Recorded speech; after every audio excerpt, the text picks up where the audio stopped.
우리가 누군가에게 큰 실수를 저질렀을 때 계속 이렇게 핸드폰을 만지작 거리긴 하는데 막상 전화를 걸지 못하는 경우가 있습니다. 때론 사과 메시지를 쓰다가도 또 지웠다가 또 썼다가 지웠다가 결국 내 마음의 문턱을 넘지 못해 포기하게 되는 경우가 있습니다. 죄송합니다. 잘못했습니다. 이 말만 하면 끝날 일을 마음이 더 무거워질수록 그 짧은 문턱도 너무나도 높은 산이 되어 버리는 것입니다. 한참을 망설이다가 결심을 하게 됩니다. 그래, 오늘은 꼭 말을 하자. 도망치지 말자. 전화 연결이 물리고 상대방의 목소리가 전화기 너머로 들려옵니다. 너무나도 떨리고 두렵고 자존심이 상하기도 하지만 길게 꼬였던 문제는 그 순간부터 풀리기 시작하는 것입니다. 오늘 우리가 마주한 본문은 바로 그 문턱을 넘는 이야기입니다. 앞선 말씀을 보면 베냐민의 자루에서 은잔이 발견되었고 형제들은 옷을 찢고 다시 요셉의 집으로 돌아왔습니다. 형제들이 요셉 앞에 엎드립니다. 요셉이 물어요. 너희가 어찌하여 이런 일을 하였느냐? 너무나도 두렵고 떨립니다. 그러나 유다는 고백합니다. 하나님이 종들의 죄악을 찾아내셨습니다. 그러자 요셉이 제안을 하나 해요. 잔이 있는 자만 종이 되고 너희는 평안히 올라가라. 듣기에는 공정해 보이는데 다소 잔인한 제안을 꺼내들었습니다. 그리고 유다는 늙은 아버지와 하나 남은 아들의 이야기를 꺼내면서 자기 자신을 보증으로 세우게 됩니다. 오늘 본문을 통해 우리는 문턱을 넘어 인정하고 회복과 사랑을 선택하는 유다의 모습을 발견하게 됩니다. 그는 지금 우리들에게 복음의 길을 보여주고 있는 것이에요. 복음의 길이란 죄의 문턱을 넘어 예수님께로 걸어가는 길입니다. 나의 모든 죄를 인정하고 돌이키는 길입니다. 나보다 우리를 위한 회복으로 또한 나를 내어놓고 우리를 사랑하는, 살리는 선택을 하는 길입니다.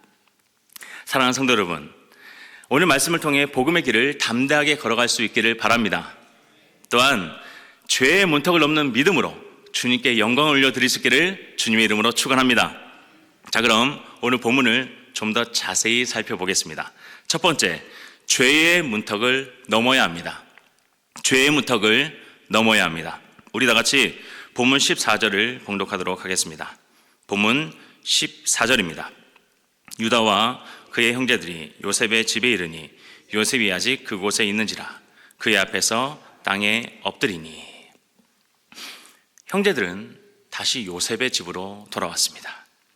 유다와 그의 형제들은 방향을 바꾸었어요. 회개의 본질은 감정의 홍수가 넘치는 것이 아니라 방향을 바꾸는 것입니다.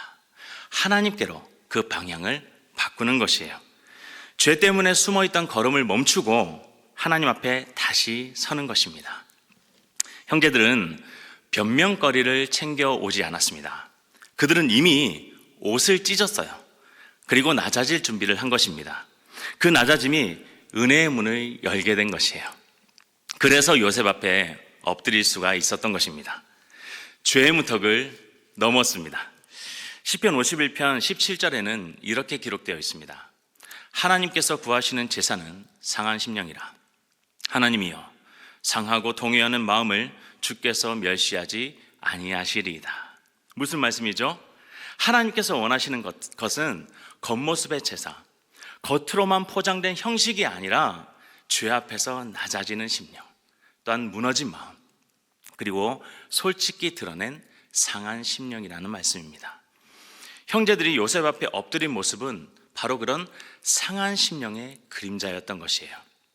이들은 스스로 무죄를 주장하지 않았습니다. 자기 자신만을 지키려고 하지 않았어요. 오히려 옷을 찢고 요셉 앞에 엎드리면서 죄의 문턱을 넘은 것입니다.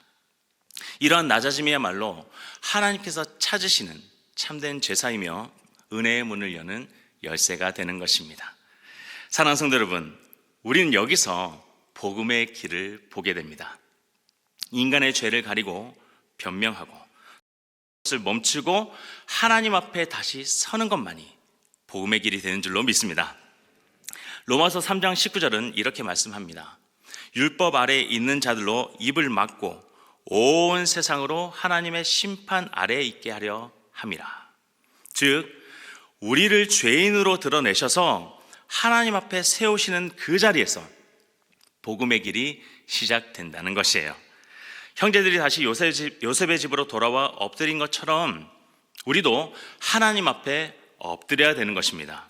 죄의 문턱을 넘어 하나님 앞에 낮아지는 자리로 걸어갈 때에 십자가의 은혜가 우리를 맞아주시는 것입니다.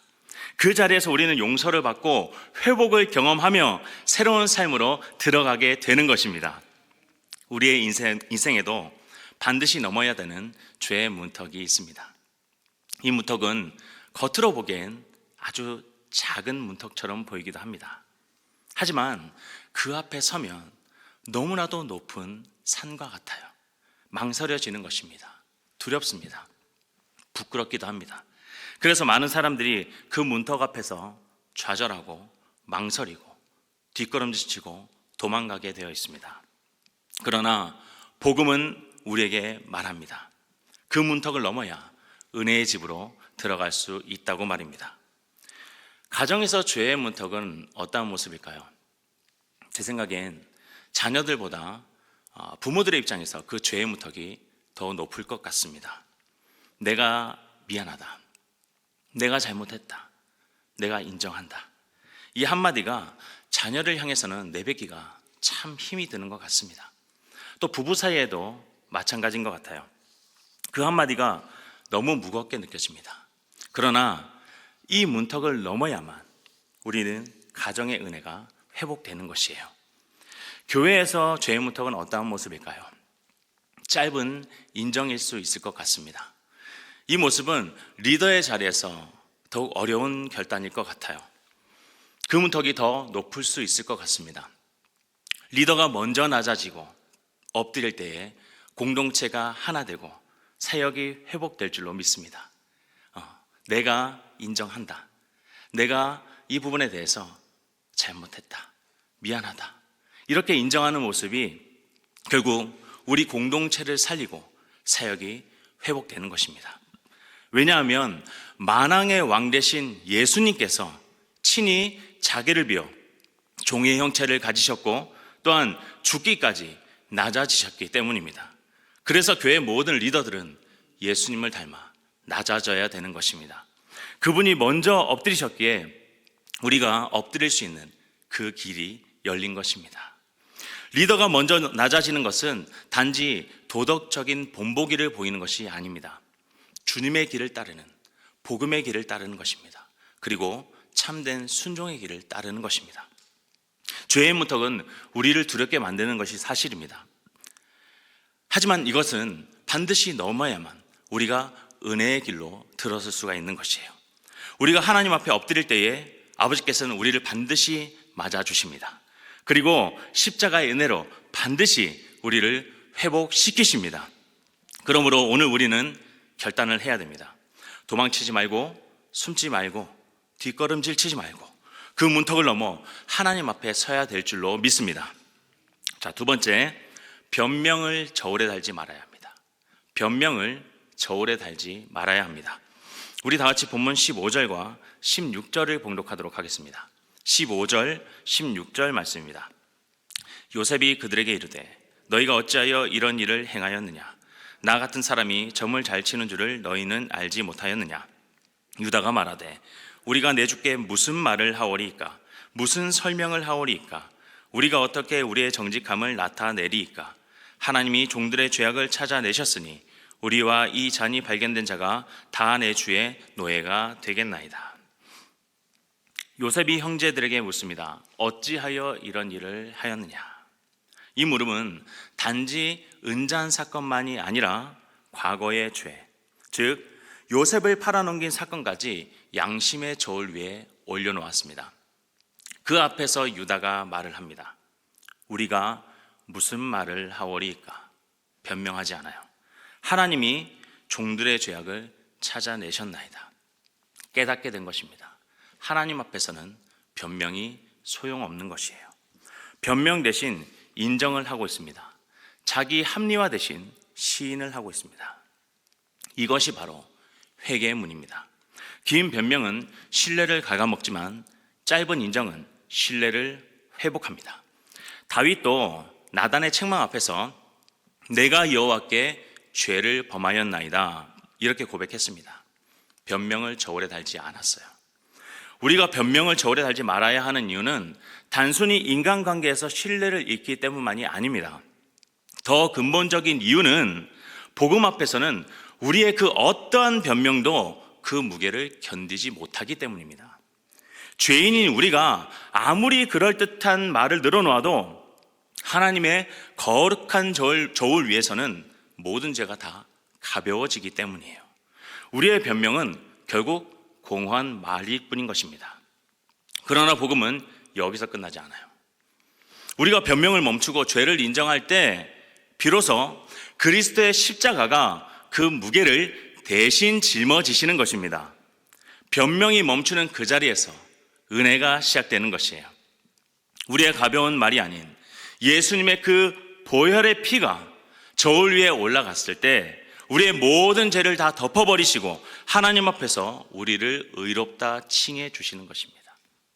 그래서 변명을 저울에 올리지 말고 그 자리에 그리스도의 보혈을 올려야 되는 줄로 믿습니다.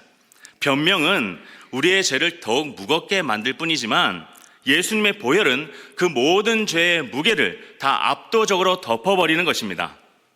저울의 양쪽이 같아지는 것이 아니에요. 수평이 되는 것이 아닙니다. 죄가 더 이상 측량될 수 없을 만큼 그 보혈의 능력이, 그 은혜가 죄를 모두 다 삼켜버리는 것입니다. 우리가 나의 잘못입니다 인정하는 순간 십자가의 은혜가 그 빈자리를 채웁니다. 그리고 하나님의 의가 우리에게 전가되는 것입니다. 십자가의 보혈은 모든 죄와 사망을 이기신 승리의 피인 줄로 믿습니다. 죄가 더 이상 주인이 될 수 없는 줄로 믿습니다. 우리는 의의 종으로 새롭게 살아가게 될 줄로 믿습니다. 자, 세 번째, 손해보다 은혜를 기록해야 됩니다. 손해보다 은혜를 기록해야 됩니다. 우리 다 같이 본문 17절을 봉독하도록 하겠습니다. 본문 17절 말씀입니다.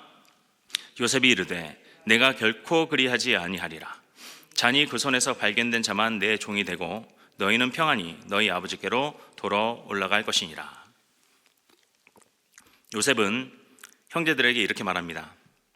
잔이 발견된 자만 내 종이 되고 너희는 평안히 너희 아버지께로 돌아가라. 겉으로 보면 지극히 합리적인 방식입니다. 잘못한 사람만 책임을 져라. 나머지는 자유롭게 하겠다. 그러나 이것은 세상의 법과 규정의 방식이에요.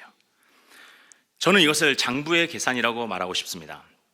빚진 자는 빚을 갚아야 하고 잘못한 자는 벌을 받아야 한다. 그러한 계산인 것이에요. 옳고 그름, 이익과 손해, 이것을 분명히 따지는 것, 우리가 세상에서 흔히 보는 방식입니다. 우리는 이런 계산에 너무 익숙합니다. 가정에서, 직장에서, 교회에서 누군가의 잘못을 꼭 손익계산하듯 따져 물어 장부에 기록하는 것이에요. 그 사람이 나보다 더 잘못했지. 그 사람이 먼저 나에게 잘못했지. 내가 얼마나 그 사람 때문에 손해를 봤는데. 이러한 것들을 먼저 계산하고 따지고 드는 거예요. 언뜻 보면 맞을 수도 있습니다. 하지만 여기에는 결정적으로 회복이 없습니다. 사랑이 없어요. 잘못한 사람은 무너질 수밖에 없습니다. 억울한 사람은 뒤로 물러설 수밖에 없습니다. 관계는 끝이 날 수밖에 없는 거예요. 하지만 성경은 우리에게 전혀 다른 방식을 보여주고 있습니다. 법과 규정만으로는 복음의 길을 걸어갈 수가 없기 때문입니다. 왜냐하면 그 장부에는 늘 죄에 대한 기록만이 남아있기 때문이에요. 우리의 장부는 결국 심판의 증거로밖에 쓰일 수가 없는 것입니다. 그러나 골로새서 2장 14절에서는 복음을 이렇게 선포합니다. 우리를 거스르고 불리하게 하는 법조문으로 쓴 증거를 지우시고 제하여 버리사 십자가에 못 박으시고, 예수 그리스도께서 우리의 모든 장부를 가져가셔서 그 위에 기록된 모든 죄의 증거를 다 십자가에서 지워버리셨다는 말씀입니다. 사랑하는 성도 여러분, 그래서 우리는 손해와 잘못을 계산하는 그 장부에 머물러서는 안 됩니다. 세상의 법과 세상의 규정, 그것을 따르는 계산을 해서는 안 된다는 것이에요. 은혜와 회복을 기록하는 그러한 계산법으로 나아가야 되는 것이에요. 그것을 기록해야 되는 것이에요. 가정에서는 배우자의 잘못을 기록하는 것이 아니라 용서를 기록해야 됩니다. 교회에서는 서로의 부족함을 기록하는 것이 아니라 회복을 기록해야 되는 것이에요. 또한 직장에서는 실수를 기록하는 것이 아니라 다시금 살아날 수 있는 기회를 기록해야 되는 것입니다. 십자가는 계산을 멈추게 합니다. 새로운 장부를 기록하게 만들어요. 거기에는 더 이상 우리의 빚이나 잘못이 기록되지 않습니다. 오직 예수 그리스도의 은혜와 용서와 사랑과 그 회복만이 기록될 뿐인 것이에요. 이 은혜의 장부를 붙드는 것이 곧 복음의 길입니다. 우리가 그 길을 따라 걸어갈 때에 하나님께서는 우리 각자의 삶에도 회복과 새로운 길을 열어주실 줄로 믿습니다. 끝으로 통제가 아니라 지켜주는 사랑을 선택해야 됩니다. 통제가 아니라 지켜주는 사랑을 선택해야 됩니다. 본문 20절과 22절 말씀을 제가 봉독하도록 하겠습니다. 먼저 20절 말씀입니다. 우리가 내 주께 아뢰되 우리에게 아버지가 있으니 노인이요 또 그가 노년에 얻은 아들 청년이 있으니 그의 형은 죽고 그의 어머니가 남긴 것은 그뿐이므로 그의 아버지가 그를 사랑하나이다 하였더니 22절로 있습니다. 우리가 내 주께 말씀드리기를 그 아이는 그의 아버지를 떠나지 못할지니 떠나면 그의 아버지가 죽겠나이다. 베냐민을 향한 야곱의 사랑은 한편으로 보면 인간적인 집착으로 보이기도 합니다. 그는 이미 요셉을 잃었기에 남은 막내 아들 베냐민을 잃지 않기 위해서 그의 생명을 붙들듯 사랑했습니다. 이 사랑은 성숙하지 못했고 때론 두려움도 섞여 있었습니다. 그러나 성경은 이처럼 불완전하게 보이는 인간의 사랑조차도 하나님의 위대한 섭리 가운데 사용하고 계십니다. 야곱의 연약한 사랑은 장차 드러날 하나님의 완전한 사랑을 비추는 그림자가 되고 있기 때문입니다. 유다는 아버지 야곱의 불완전한 이러한 사랑을 비난하거나 외면하지 않았습니다. 그것이 바로 하나님의 사랑의 방식이에요. 오히려 그 사랑을 지켜주기 위해 자신을 내어놓았습니다. 무슨 모습이 떠오릅니까? 어떤 모습이 떠올라요? 불완전한 사랑을 완전히 덮어버린 예수 그리스도의 그 십자가의 사랑, 그 십자가의 사랑이 지금 본문 속에 가득히 녹아 들어가 있는 것입니다. 그는 아버지의 두려움과 연약함을 이해했습니다.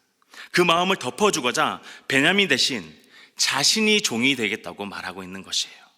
여기서 우리는 참된 중보자의 모습을 발견하게 됩니다. 유다는 이런 야곱의 사랑을 비난하지 않았습니다. 오히려 그것을 지켜주고 보호해주는 그런 사랑을 선택했던 것이에요. 이것은 단순히 인간적인 효성이 아니었습니다.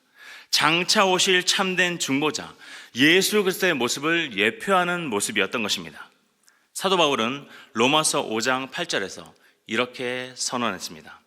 우리가 아직 죄인 되었을 때에 그리스도께서 우리를 위하여 죽으심으로 하나님께서 우리에 대한 자기의 사랑을 확증하셨느니라. 예수님의 사랑은 우리가 준비되었을 때, 우리가 온전했을 때 주어진 것이 아닙니다. 우리가 아직 죄인 되었을 때에, 그때에, 우리가 불완전할 때에, 우리가 하나님을 오해하고 왜곡된 모습으로 붙들고 있었을 그때 이미 주님은 우리를 위해 십자가를 지셨다는 사실입니다. 유다가 아버지의 불완전한 사랑을 통제하지 않고 지켜주려고 했던 것처럼 예수님은 우리의 불완전한 존재 자체를 십자가의 사랑으로 품어주셨습니다. 주님은 사랑의 그 모습을 통제가 아니라 지켜주는 사랑으로 우리를 덮어주셨다는 사실입니다. 이것이 바로 복음의 길입니다. 이것이 바로 은혜의 길입니다. 그래서 우리는 통제가 아니라 지켜주는 사랑, 보호해주는 사랑, 품는 사랑을 해야 되는 것입니다. 말씀을 정리하겠습니다. 우리 인생에도 반드시 넘어야 될 죄의 문턱이 있습니다. 변명 대신 인정해야 합니다. 계산 대신 은혜를 붙들어야 됩니다. 그리고 통제가 아니라 지켜주는 사랑, 보호해주는 사랑을 선택해야 합니다. 그래야 우리는 복음의 길을 걸을 수 있기 때문입니다. 그 길 끝에 우리 주님께서 반드시 기다리고 계시는 것입니다. 오늘도 믿음으로 죄의 문턱을 넘을 수 있기를 바랍니다. 그렇게 할 때 우리 하나님께서 큰 영광을 받으시고 또한 우리 또한 회복과 사랑의 삶을 살아가게 될 줄로 믿습니다. 아멘.